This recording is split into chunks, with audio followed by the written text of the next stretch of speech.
Hey guys, it's Friday the 20th of October and I'm here to weekly comic reviews. First up for DC, we have Super Sons. If you're not aware of this title, it is a title where Superman's son Jonathan Kent and Batman's son Damian Wayne team up together and go on adventures. Kind of like Teen Titans meets Trinity minus Wonder Woman.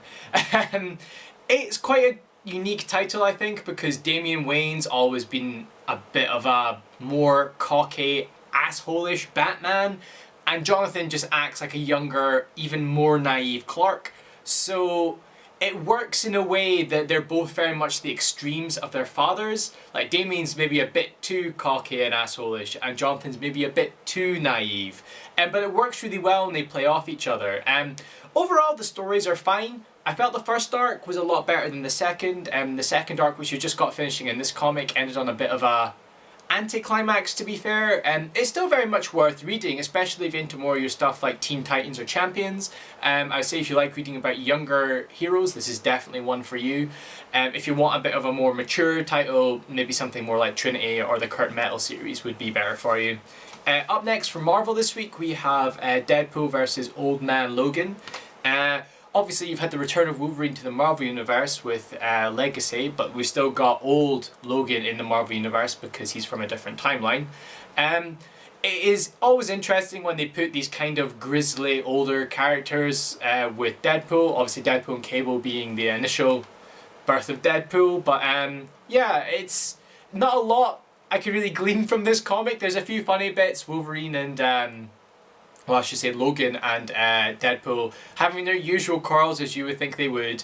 The story seems to revolve around a girl with looks like extreme pyromancy powers from what the look of the comic.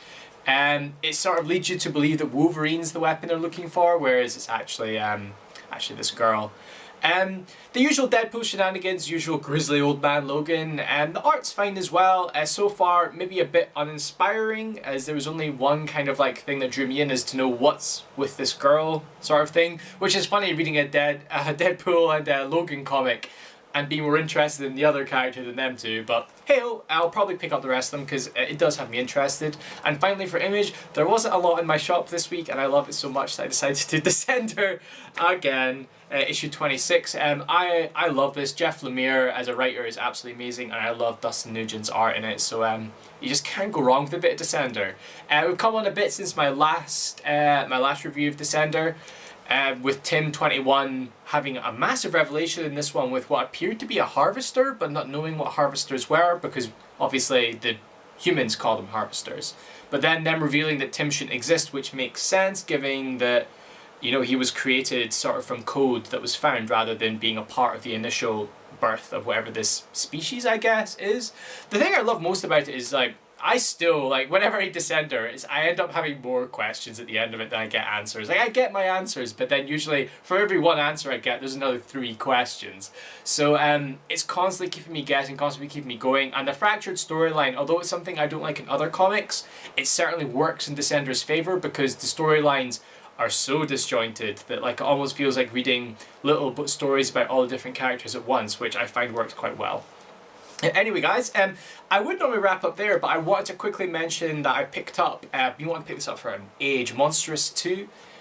They're not in print anymore, as in like the story's on hiatus, but Marjorie Liu, who's known for doing X-23 and some of the Extraordinary X-Men runs as well, Monstrous is just absolutely fantastic. It's got to be one of the best graphics I've read this year. And I finally managed to pick up the second one just because you all know what it's like when you're reading stuff and you just don't get time to do it. But I read the first one in April, absolutely loved it, and I finally got to pick up the second one and it is amazing. Like, the art itself is just beautiful. Like, there's nothing that compares. It's just absolutely amazing. And the storyline as well, something that I'm absolutely loving, kind of like fantasy D&D style storyline, but with lots of magic, intrigue, mystery, and also sort of not cyberpunky, but technological advance as well. And I love when those two clash, seeing technology go against magic. Like, it's a big theme of Final Fantasy, some of the games I love, but it's also a big theme of Monstress and sort of old gods, and oh my god, everything about Monstress is just amazing. Like, if you're into fantasy in any sort of way, I would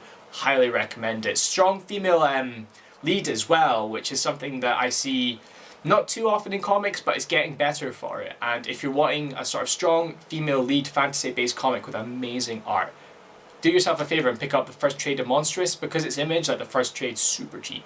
And trust me, you will not regret it. The only thing you'll probably regret is after reading the second one and realising it's on hiatus that you can't get anymore. Because I did look to putting it in my standee, but it's like, nope. But anyway guys, that's it for this week. Keep reading, keep watching, and I'll catch you next time.